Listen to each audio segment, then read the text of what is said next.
ஏன் தனியா நின்னுட்டு இருக்கீங்க? ஃப்ரெண்டே பிக்கப் பண்ண வரேன்னு சொன்னாங்க, அதனாலதான். தனியாலாம் நிக்காதீங்க, யாராவது ஏதாவது பண்ணிட போறாங்க. இப்பதான் அப்படி நடக்கிறது இல்லைங்க. வந்தாலும் வருவாங்கங்க. அப்படிலாம் யாரும் வரமாட்டாங்க. அது எப்படி முடியும்? யார் வருவாங்க? வருவாங்கடா, நான் தான் வருவேன். என்ன ஒரு மாதிரி பேசுறீங்க? அதெல்லாம் அப்படித்தான். சரி, இந்த இடத்த விட்டு கிளம்புனாதான் கரெக்டா இருக்கும். யாரு இவன்? பின்னாடியே வரான். இவள விடவே கூடாது.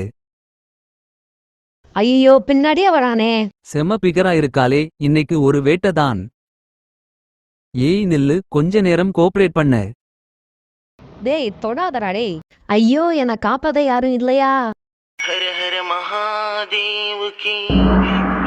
டேய் யாருடா நீ? நவுந்து போட அந்த பக்கம். நீ அந்த பொண்ணை விடுறா.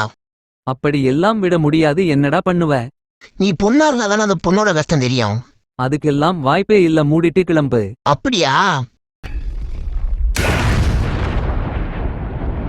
ஐயோ, நான் எப்படிடா பொண்ணா மாறினேன்? யாரு இவங்க? மச்சான், பொண்ணு செம்மையா இருக்காரா? டேய், நான் பொண்ணே இல்லடா, ஆம்பளடா.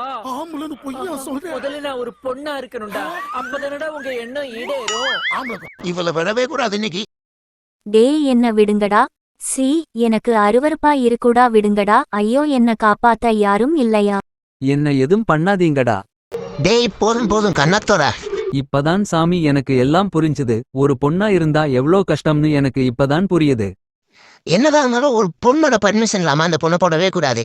அந்த பொண்ணு நோ சொன்னா நோ தான், டச் பண்ணவே கூடாது. ஏன் உன் ஒய்ஃபா இருந்தா கூட அவன் நோ சொன்னா நோ தான். ரொம்ப சாரிமா, மன்னிச்சிடு.